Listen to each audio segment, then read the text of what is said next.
তিনি আবার দুঃখ প্রকাশ করেছেন। তারপরেও কেন মাঠে এনে মহিলাদেরকে ভাড়া করে এনে আমির হামদার বিরুদ্ধে মিছিল করাতে হবে? টাকা পয়সা দিয়ে এনে লোক ভাড়া করে আমির হামদার বিরুদ্ধে মিছিল করাতে হবে? আমরা জিজ্ঞাসা করতে চাই। আপনারা রাজনৈতিক ময়দানকে উত্তপ্ত করতে চান?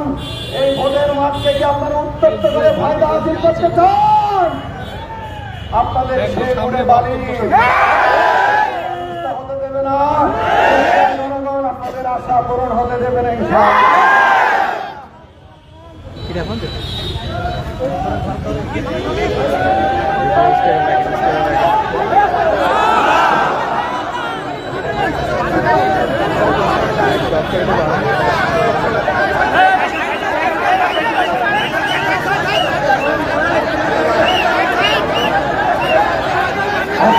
আপনারা বুঝতে পারেন যে কোনো